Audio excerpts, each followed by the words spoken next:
Fox News Alert, breaking details now on two major news stories we're following. Let's begin with the unrest expected today in Minneapolis. We've seen a little bit there. The weather may be pushing back on that. It's severely cold right now. We're learning more about the woman who was killed after allegedly trying to ram an ICE agent with her vehicle. And tensions are also rising in Portland, Oregon, as border agents there fired defensive shots while investigating two people who were both believed to have ties to Venezuelan terror gang Tren de Aragua. Similar to Minneapolis, the driver there apparently tried to ram ICE agents on the scene with his car. We've seen this now 100 times since Trump took office, so we know it's a thing. That man and the passenger were injured in the event, but their conditions were not immediately clear. All of this and more unfolding all throughout this afternoon. This is Outnumbered. I'm Harris Faulkner, here with my co-host Emily Compagno. Also joining us today, Donna Rotunno, Fox News contributor, criminal defense attorney, and co-host of the weekly Rap Sheet on Fox Nation. Tomi Lahren is here, co-host of the Big Weekend Show, and the host of Tomi Lahren is Fearless, of course she is, on Outkick. And Dr. Mark Siegel, also fearless.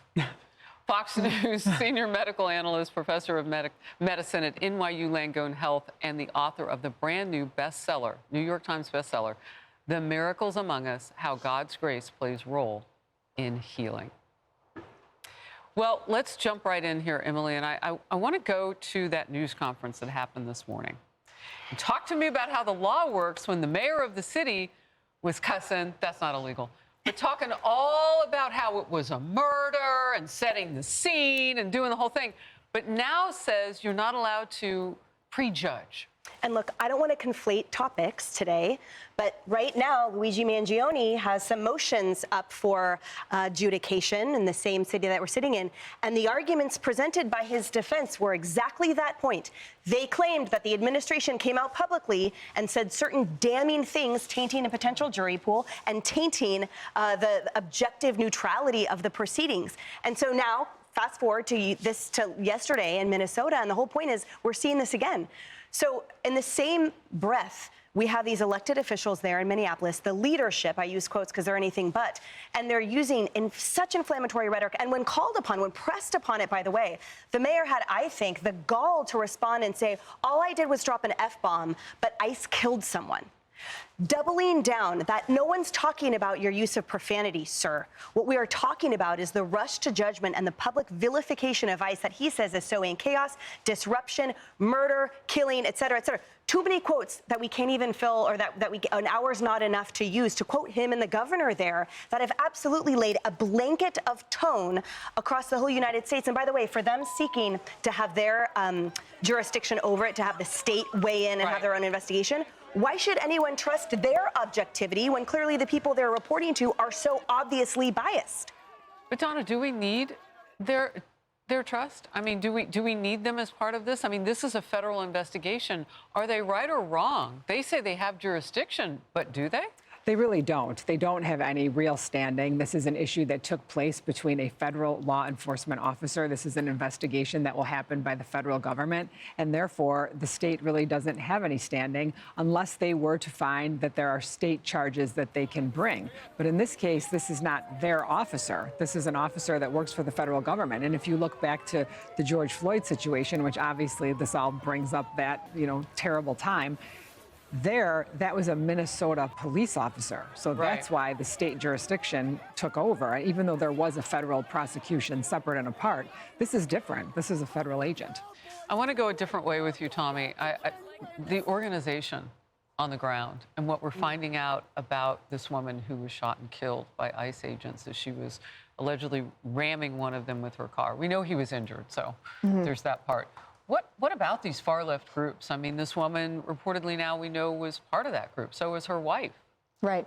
Well, how did we get here, right? For a decade or more, the left has been sending out its foot soldiers to do exactly this, whether it's antagonizing regular law enforcement, ICE agents, Border Patrol, it doesn't matter. This has always been the goal, to stalk, to harass, to antagonize, to assault in some cases, and then they always have somebody with a phone, in my opinion, because they want to provoke some kind of an interaction. They want to sow chaos, and they want these officers or these agents to react so they can get it on their cell phone, so they can put it all over social media, so they can demonize law enforcement at large. charge. Now, this obviously went much further, and it's tragic anytime a life is lost. I don't think that this woman bargained for what she got. Right. But you don't put your vehicle in that position. You don't hit the gas. You don't resist law enforcement. You don't disobey law enforcement. If you want to protest and you want to disagree with the immigration law, the lawful immigration laws being enforced, then you go to your politicians, you go to your representatives, or you stand on the sidewalk and you have a sign and you scream and you yell. That's fine. You do not impede a law enforcement action and then turn around and call it murder when you try to ram your car into an ICE agent out there doing their job. Why are you there? Why does the left want these people there? Why do they want their people to be martyred in the streets is my question. It's a great question. And look, I'm glad you went there with actually the preamble to all of this, because now we know. We showed on the Focus last hour that this woman was in her car for 4 minutes ahead of this incident that happened, blocking federal agents from doing what they were trying to do. They were trying to carry out a mission that they had in that block, in that area of South Minneapolis, 34th and Portland. And so she had been there, and they had been trying to tell her to get out of the way.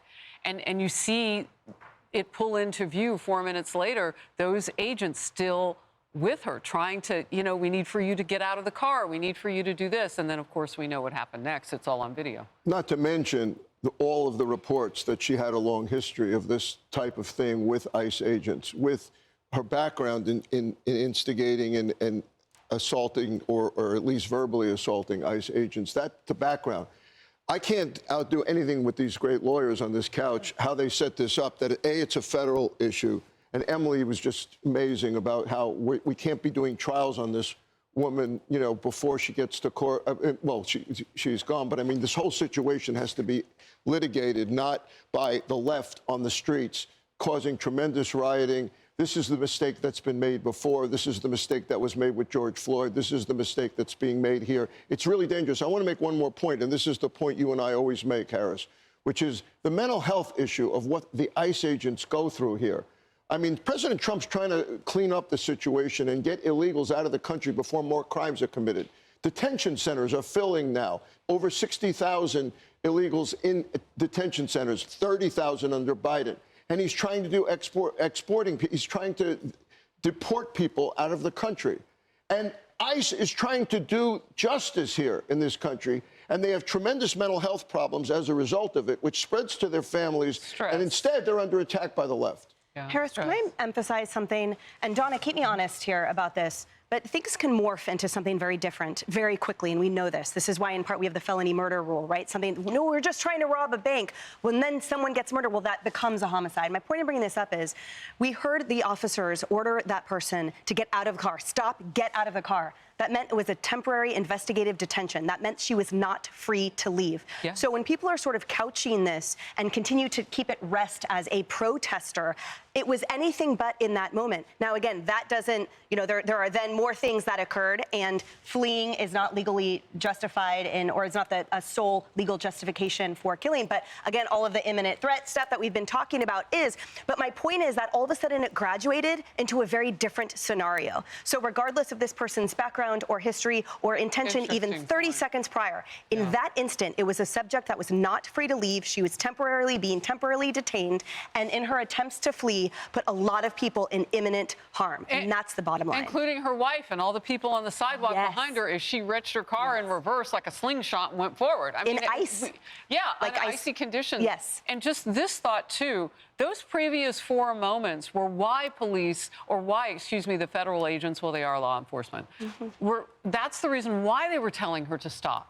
That's the reason why she was in, kind of hot water already before anything happened. Donna. They were trying to de-escalate. That was the whole point of this. They were trying to de-escalate. And you have to remember that anytime somebody makes a choice, there's going to be a reaction. And she made a lot of choices that day. She made a choice to go out there to begin with. She made a choice to try to block traffic. She made a choice to disobey orders. And then when she goes to make the choice to drive away and actually makes contact with the officer, what choice does he have at that point? And I think that's what we have to remember. And people have gotten so crazy about the evaluation of this that they're not willing to just look at the logical factual history of what happened. And when we have the ability to defend yourself as a right to do so for a reason, and he had the ability to do that, and he was put in imminent fear and followed what you should do in that situation. They didn't pull out a gun and start shooting at her while they were telling her to get out of the car. This was a situation where this car is coming at him. We all see the video. And it started moments, I mean, Sure 4 did. minutes before. Yes. I mean, that, and they were already trying to, as you put it, de-escalate. Yes. They were doing their jobs. Correct. And the one agent who sticks his arm in the window as the car starts to move, I mean, this could have been more, dangerous than what it turned out to be. I mean, it's horrible. And I agree with you, Tommy. And no matter how it is, it's a tragedy that her decisions, this woman's, have helped to lead to this moment. I mean, that to lose your life in that way is horrible. And and there were decisions that were poor and put a whole lot of people in danger. For sure. And why does the left keep asking their foot soldiers to do this? Why are they putting them in great danger? question. By fomenting this just foaming at the mouth response, you're putting more people in danger. Why do you not care about your own protesters on the street is my question. And then using this as an instigation for even more, for expansion of it. Hey everyone, I'm Emily Campagno. Catch me and my co-hosts Harris Faulkner and Kaylee McEnany on Outnumbered every weekday at 12 p.m. Eastern, or set your DVR. Also, don't forget to subscribe to the Fox News YouTube page for daily highlights.